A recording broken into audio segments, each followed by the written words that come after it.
Tu regardes des films pornographiques et tu es serviteur de Dieu. Tu te masturbes et tu es serviteur de Dieu. La même main là qui impose les mains fidèles se masturbe. Vraiment, tu mets l'huile ou tu mets autre chose. Ah oui, je parle. Parce que beaucoup de célibataires serviteurs de Dieu, vous êtes dans la masturbation. Vous êtes dans la masturbation. Parce que le diable vous dit quoi? D'ailleurs, je vais seulement prêcher ici. Les autres points, je ne vais pas les donner. Je vais rester ici.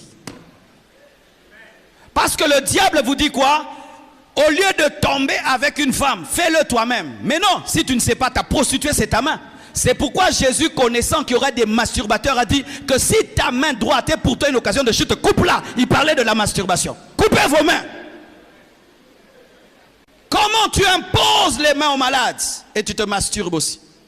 La même main qui impose, qui dit reçois l'onction, sois guéri, c'est la même main qui se masturbe. Tu penses qu'il y aura la puissance dans tes mains? Qu'est-ce que tu fais dans la douche? Tu vas te laver, tu fais 2 heures du temps. Tu finis tout le savon, mais tu n'es toujours pas lavé. Et il y a un verset qui m'a toujours effrayé dans la Bible. En ce jour-là, plusieurs diront, nous avons prophétisé en ton nom, nous avons fait des miracles en ton nom. Et je leur dirai, je ne vous ai jamais connu serviteur d'iniquité. Ça, c'est le verset qui m'effraie. C'est-à-dire que tous ces miracles qu'on a fait là hier, et tout, je peux aller en enfer malgré ça. On peut aller en enfer malgré cette foule. On peut aller en enfer malgré la foule qui avait hier. On peut aller en enfer. Homme de Dieu, après avoir fait des méga church, fait marcher des paralytiques, fait voir des aveugles, il faudrait que toi-même tu ailles au ciel. Parce que les fidèles à qui tu prêches la parole prennent au sérieux ce que tu dis, pratiquent ce que tu dis, ils vont mourir, ils vont au ciel. Mais toi-même, le pasteur, on te cherche, on ne te trouve pas. Où est Pasteur Boni? Où est Pasteur Boni? Pasteur Boni n'est pas là, il est en enfer. Pourquoi? Il disait des bonnes choses, lui-même ne les pratiquait pas. Que cela ne t'arrive pas. Que cela ne t'arrive pas. Après avoir nourri les fidèles, nourris-toi toi-même. Après avoir dit aux fidèles, sanctifiez-vous, toi-même sanctifie-toi. Parce que le jour de l'enlèvement, Jésus ne va pas tenir compte de nos titres. Il ne va pas tenir compte de nos églises et de nos livres et de nos miracles. Il va tenir compte de la communion avec lui. Vis dans la communion avec Dieu. Parce qu'à la fin des temps, nous serons jugés. À la fin des temps, tu finiras par mourir. Et il y aura l'enlèvement bientôt. Imagine, homme de Dieu, pendant que je prêche comme ça, frère, il y a l'enlèvement. La moitié de l'église est enlevée, moi je reste. Avec le micro. Qu'est-ce que vous allez me faire? Vous allez me taper. Homme de Dieu, le jour de l'enlèvement, tu seras tabassé si tu restes. On va dire avec tous les bruits que tu faisais, les affiches et tout, tu nous dérangeais matin, midi, soir. Oh l'enlèvement, toi-même tu es resté. Ils vont te taper dans la tribulation comme pas possible. Chez nous, dans notre pays, nous avons des bus. Et quand le bus se remplit, il y a quelqu'un qui fait entrer les autres dans le bus. Et quand il y a trop de gens, il sort du bus. Il vous laisse dans le bus et lui, il est dehors comme ça. Et il y a la pluie qui tombe sur lui. Le soleil est sur lui. Mais il vous a fait entrer dans le bus. Et nous disons toujours, ne sois pas comme un receveur où tu fais entrer les gens dans le ciel. Mais toi, tu es en enfer. Et toi, tu rates l'enlèvement. Homme de Dieu, c'est bien de prêcher, c'est bien d'enseigner, c'est bien de guérir les malades, mais le plus important, c'est le salut de ton âme. Le salut de ton âme. Et je t'assure, lorsque tu as cette motivation, tu ne seras pas un faux pasteur. Qu'est-ce qui fait de nous des faux pasteurs? C'est quand tu oublies l'essentiel, l'éternité. Tu oublies l'essentiel, le ciel. Et tu penses que tout c'est ici. Avoir des grandes églises, faire tomber les gens, les miracles, les prodiges. Ce n'est pas tout. L'essentiel, c'est que Jésus dise au dernier jour, bon et fidèle serviteur, entre dans la joie de ton maître. Ô homme de Dieu, nous sommes appelés par Dieu, mais nous entrons dans un combat. Quand tu entres dans le combat, si tu n'es pas fort, un marabout peut te tuer. Il y a des pasteurs qui sont tués par des marabouts, tués par un sorcier. Dans notre pays, un jour, un pasteur est allé faire une croisade. Il fait la croisade et puis un féticheur vient dire, tu es un aventurier. Oh, et il continue à prêcher. Le féticheur fait seulement ça. Le pasteur tombe, boum. Et le féticheur monte sur l'estrade. Et il commence à parler, c'est un aventurier, tout. Maintenant, c'est devenu la croisade du féticheur. Oui, devant les gens. Et il a commencé à parler du diable et tout. Et le pasteur était là, endormi, il ne s'est réveillé pas. Et puis on lui a dit, pardon, réveille le pasteur, pardon. Il a eu pitié du pasteur. Vous savez ce qu'il a fait? Il a fait boire de l'alcool et puis il a donné un coup au dos. Le pasteur s'est réveillé. Quelle honte, quelle honte. Frère, tu dois avoir la puissance. Tu dois avoir la puissance. Jésus a dit à ses disciples, attendez à Jérusalem jusqu'à ce que vous recevrez. Pourquoi? Vous allez entrer dans un combat. Il y aura des lions, il y aura des ours. Servir Dieu, ce n'est pas de la blague, c'est un combat. L'année passée, non, il y a 2 ans, je suis allé à Hambourg au Sénégal. On m'a invité prêcher et j'ai tenu une croisade là-bas. C'est toujours un coin islamique. Et quand j'ai commencé à prêcher, la puissance de Dieu a commencé à se manifester. Mais un jour, le matin, j'étais en train de prier devant ma chambre, à la fenêtre de ma chambre. Je priais et je regardais l'eau. Et tout d'un coup, je vois quelqu'un vers 7 h du matin en train de nager. Et puis j'ai dit, waouh, quelqu'un qui nage à 7 h du matin, je vais un peu voir ça. Et puis, je vois une main qui essaye de sortir. Et puis, c'est comme si la personne avait senti que j'étais là. La personne a plongé. J'ai dit, waouh, quel plongeur. Je vais attendre qu'il puisse sortir de là. Parce que même si tu plonges 30 minutes après ou 20, tu ne peux pas faire l'apnée éternelle. Tu sortiras. Alors, j'attendais voir le plongeur. Mes frères, j'ai attendu 20 minutes. Le plongeur ne sortait pas. 30 minutes, il ne sortait pas. Ah, alors j'ai dit, il y a une noyade. J'ai crié, je suis descendu. J'ai dit, garde, il y a quelqu'un qui s'est noyé. Quelqu'un s'est noyé. Oh, il me dit, non, ici les gens ne nagent pas. Je dis, non, quelqu'un est là, j'ai vu. Parce que quand la personne a plongé, ça fait les oscillations là. J'attendais. Et puis il a dit, non, ici les gens ne nagent pas. C'est réservé pour les bateaux. Les gens nagent de l'autre côté. J'ai dit, non, il y a quelqu'un. Moi-même, je suis descendu. J'ai commencé à me promener. J'ai dit, peut-être qu'il va ressortir, il est mort et tout ça.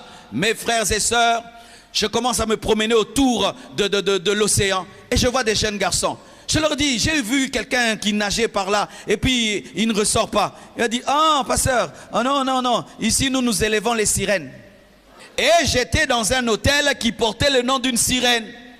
Donc la sirène est venue vers moi, mais quand elle a senti la puissance, elle a plongé, elle est partie.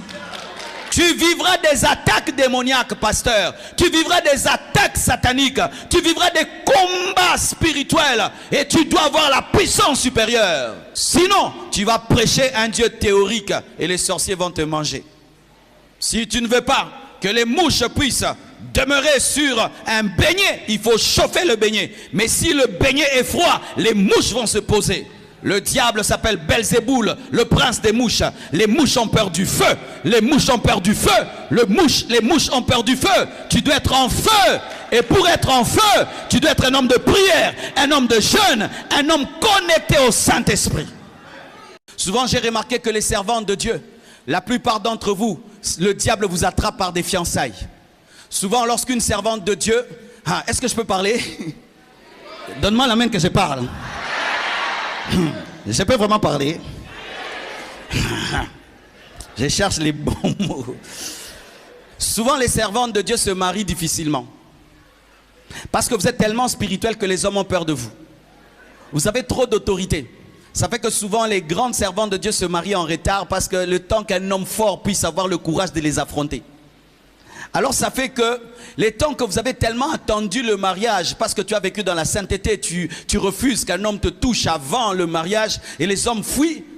Et tu restes seul pendant longtemps. Et qu'est-ce que le diable fait souvent? C'est que quelqu'un vient, quand même tu l'acceptes et vous êtes fiancés. Et c'est dans les fiançailles que souvent les servantes de Dieu tombent. Elle accepte ce qu'elle n'acceptait pas. Elle perd sa virginité, elle perd son onction. Vous vous rendez compte que depuis que la sœur là s'est fiancée, il n'y a plus de prophéties, il n'y a plus de visions. Ma sœur, où sont parties les prophéties? Qui a mangé les prophéties? Qui a mangé les visions? La plupart des temps c'est les fiancés là, le fiancé là. Et même maintenant, étant donné que tu as de l'honneur et tu es respecté, vous avortez même dans les fiançailles. Là, tu commences même à tuer. Pourquoi? Parce que si tu as une grossesse, ça va faire un scandale. Et comme tu fais le scandale, tu deviens une femme qui avorte. Et ça fait que ton ministère est détruit. Puis-je dire quelque chose? Chère servante de Dieu, votre prix à payer souvent est grand. Vaut mieux que tu demeures célibataire toute ta vie et que tu meurs dans la sainteté au lieu d'épouser un homme ou de te fiancer à un homme qui va détruire ton ministère. Le diable vous attrape souvent là parce que vous dites, je suis une femme, je ne peux pas être seule. Non, des fois, paye le prix de la solitude pour avoir une grande récompense au ciel. Et si personne n'est digne de respecter tes principes de sainteté, ne te marie à personne. J'ai un fils, j'aime beaucoup ce qui est arrivé. Je lui dis, tu vas te marier quand? Il me dit non, j'ai quand même trouvé telle. J'ai dit qui telle? La femme dont il a parlé, je la connais bien. C'est une sœur prophétesse, ointe, sainte. Et puis dit, tu sais ce qu'elle m'a dit? Elle m'a dit même me donner un bisou. C'est seulement celui qui va m'épouser qui va me donner un bisou à la bouche. J'ai dit vraiment on t'a eu. Tu vois le niveau de consécration de cette fille-là. Cette fille-là, elle peut te téléphoner, elle te dit ta vie. Mais pour garder ce niveau-là de perception spirituelle, le prix qu'elle paye, si tu ne l'épouses pas, même ici, tu ne peux pas lui donner un bisou. Quelle est ta vie de sainteté? Quelle est ta vie de sainteté? Tu regardes des films pornographiques et tu es serviteur de Dieu. Tu te masturbes et tu es serviteur de Dieu. La même main là qui impose les mains aux fidèles se masturbe. Vraiment, tu mets l'huile ou tu mets autre chose. Ah oui, je parle. Parce que beaucoup de célibataires serviteurs de Dieu, vous êtes dans la masturbation. Vous êtes dans la masturbation. Parce que le diable vous dit quoi? D'ailleurs, je vais seulement prêcher ici. Les autres points, je ne vais pas les donner. Je vais rester ici. Parce que le diable vous dit quoi? Au lieu de tomber avec une femme, fais-le toi-même. Mais non, si tu ne sais pas, ta prostituée, c'est ta main. C'est pourquoi Jésus, connaissant qu'il y aurait des masturbateurs, a dit que si ta main droite est pour toi une occasion de chute, coupe-la. Il parlait de la masturbation. Coupez vos mains. Comment tu imposes les mains aux malades et tu te masturbes aussi? La même main qui impose, qui dit reçois l'onction, sois guéri, c'est la même main qui se masturbe. Tu penses qu'il y aura la puissance dans tes mains? Qu'est-ce que tu fais dans la douche? Tu vas te laver, tu fais 2 heures du temps. Tu finis tout le savon, mais tu n'es toujours pas lavé. Mais tu dis que tu es homme de Dieu. Et puis tu dis, mon ministère ne grandit pas. Mais c'est la masturbation qui t'empêche de grandir. C'est la pornographie qui t'empêche de grandir. Car souvent quand on est dans la pornographie, on finit toujours dans la masturbation. Ce sont 2 sœurs jumelles. Tu dois avoir un téléphone qui est saint, consacré. Mon téléphone, je le donne à mes collaborateurs. Jonas a même le code de mon téléphone. Je peux le donner à quelqu'un. Est-ce que si on t'arrache ton téléphone maintenant, tu vas le donner ou tu vas trembler? Si je te dis, donnez-moi votre téléphone maintenant, j'entre dans les photos. Qu'est-ce que je vais trouver? Qu'est-ce que je vais trouver? Mais tu es serviteur de Dieu. Tu as des codes bizarres dans ton téléphone. Il faut même ton œil pour ouvrir ton téléphone. Comme si tu travaillais au KGB. Des codes bizarres. XX, // arrobas, dièse. Ouais. Point. Ah, pasteur, qu'est-ce que tu as caché dans ton téléphone? Un véritable pasteur, sa femme connaît le code de son téléphone. Pasteur, si ton téléphone, ta femme ne peut pas l'ouvrir, tu as une vie de péché. Tu as une vie de péché. Si ton téléphone, ton mari ne peut pas l'ouvrir, maman, tu as une vie de péché. Quand on vit dans la sainteté, on n'a rien à cacher. Quand on vit dans la sainteté, on n'a rien à cacher. Jésus dit, je me suis sanctifié pour elle. Sanctifié pour elle. Pourquoi? Les choses qui ont la victoire sur toi vont vaincre tes enfants. Quand tu subis un péché, tu es dominé par un péché, ce péché va dominer tes fils. C'est pourquoi vous remarquez, lorsqu'un pasteur divorce, ses fils spirituels aussi divorcent. Lorsqu'un pasteur est faible devant les femmes, ses fils spirituels sont faibles devant les femmes. Lorsqu'un pasteur est ivrogne, ses fils spirituels sont ivrognes. Pourquoi? L'esprit qui a la victoire sur toi va attaquer tes enfants. Mais quand tes fils spirituels savent que notre papa résiste, ils vont dire, moi aussi je résiste.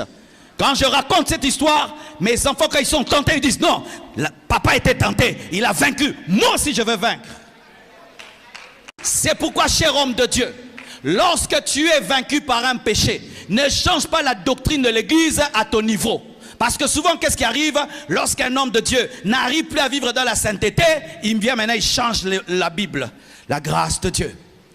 Vous savez, nous sommes tous chers. Et personne n'est parfait ici-bas. Comme moi, comme vous. N'est-ce pas que quand vous péchez, je vous comprends? Il faut me comprendre. Je suis comme David. Je suis tombé avec Bathsheba, mais je suis toujours sur le trône.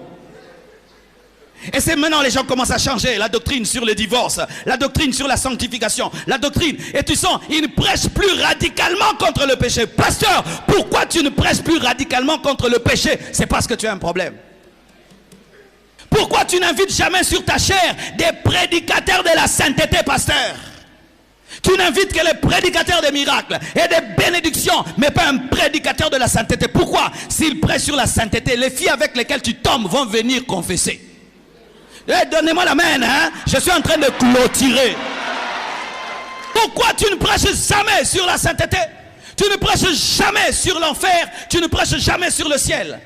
Quand tu lis la Bible, tu vois des versets sur l'offrande, des versets sur les miracles, la prophétie. Tous les versets sur la repentance, tu ne les vois jamais. Tu as un problème de péché. On dit toujours que quand tu fais ça, il y a ces doigts-ci qui revient vers toi et ces 3 doigts. En soi, quand on prêche, il n'y a qu'un doigt vers les fidèles. 4 doigts vers toi. Ça te dit, et toi-même, et toi-même. Et beaucoup n'arrivent pas à supporter la culpabilité portée par leur propre message. C'est pourquoi il dit, je ne prêche plus ça. Ça me culpabilise. Mais j'ai appris ceci, que la nourriture que tu donnes aux autres, c'est celle que tu manges toi-même. Celui qui nourrit les autres avec des légumes, mange des légumes. Celui qui nourrit les autres avec la viande, mange la viande. Et celui qui nourrit le peuple de la sainteté, mange la sainteté. Pourquoi? La première oreille qui entend ce que tu prêches, c'est ton oreille. Parce que ton oreille est la première oreille proche de ta bouche. T'as pas compris, t'as pas compris, t'as pas compris. Quand je parle, le premier à entendre ce que je prêche, ce n'est pas vous, c'est moi. Parce que mon oreille, vous voyez, est à côté de ma bouche.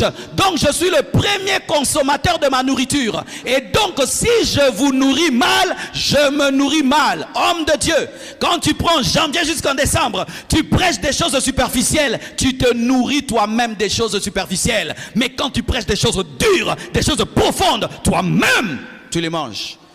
C'est pourquoi mes frères, chaque fois que je vous prêche, je vais toujours réécouter la prédication. Même à 1h du matin, je dois réécouter pour que moi aussi encore j'entende. J'ai peur d'un prédicateur, Marcelo. Marcelo m'effraie, parce que là, ce n'est pas moi, c'est l'esprit qui parle. Quand maintenant je m'écoute, je dis, celui-ci vraiment, Dieu aide-moi à pratiquer ce qu'il a dit. Parce que c'est l'esprit qui parle. Homme de Dieu, lorsque tu deviens tolérant dans ton message, tu vas tolérer le mal en toi. Lorsque tu deviens compréhensif dans ton message, tu vas comprendre le péché en toi. Car ce que tu ne condamnes pas, tu vas le tolérer en toi.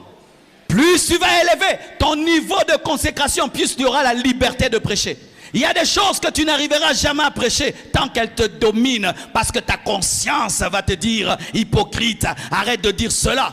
C'est pourquoi ta sanctification va conditionner ton message. Tu auras le courage de regarder les gens droits et de dire ce que Dieu t'a dit.